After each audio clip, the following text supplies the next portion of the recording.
Monkey Gita. Monkey Gita Mahabharat के शांति पर्व के अंतर्गत भीष्म युधिष्ठिर संवाद के क्रम में प्राप्त होती है।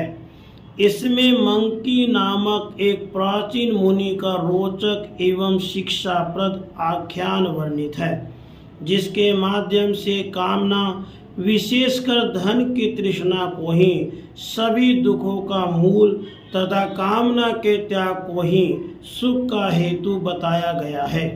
विषय के प्रतिपादन में दृष्टांत के अतिरिक्त बहुत से सबल तर्क भी उपस्थित किए गए हैं। तो आइए हम मंकी गीता का श्रवण करते हैं।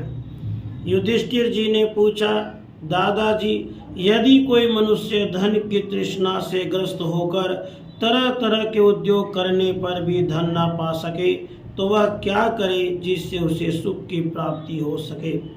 भीष्म जी ने कहा, भारत, सब में समता का भाव, व्यर्थ परिश्रम का अभाव, सत्य भाषण, संसार से वैराग्य और कर्म आसक्ति का अभाव, ये पांचों जिस मनुष्य में होते हैं वह सुखी होता है। ज्ञानवृत्त पुरुष इन्हीं पांच वस्तुओं को शांति का कारण बताते हैं। यही स्वर्ग है, यही धर्म है और यही परम उत्तम सुख माना गया है।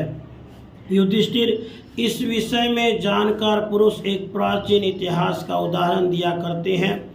मंकी नामक मुनि ने भोगों से विरक्त होकर जो उद्गार प्रकट किया था वही इस इतिहास में वर्णित है। उसे बताता हूँ, सुन। मंकी धन के लिए अनेक प्रकार की चेष्टाएं करते थे, परंतु हर बार उनका प्रयत्न व्यर्थ हो जाता था। अंत में जब बहुत थोड़ा धन शेष रह गया तो उसे देकर उन्होंने 2 नए बछड़े खरीदे। एक दिन उन दोनों बछड़ों को परस्पर जोड़कर वे हल चलाने की शिक्षा देने के लिए ले जा रहे थे। जब वे दोनों बछड़े गांव से बाहर निकले तो बैठे हुए एक ऊंट को बीच में करके सहसा दौड़ पड़े।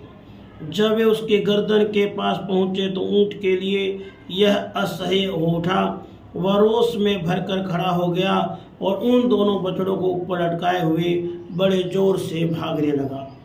बलपूर्वक अपहरण करने वाले उस ऊंट के द्वारा उन दोनों बछड़ों को अपहत होते और मरते देख मंकी ने इस प्रकार कहा, मनुष्य कैसा ही चतुर क्यों न हो जो उसके भाग्य में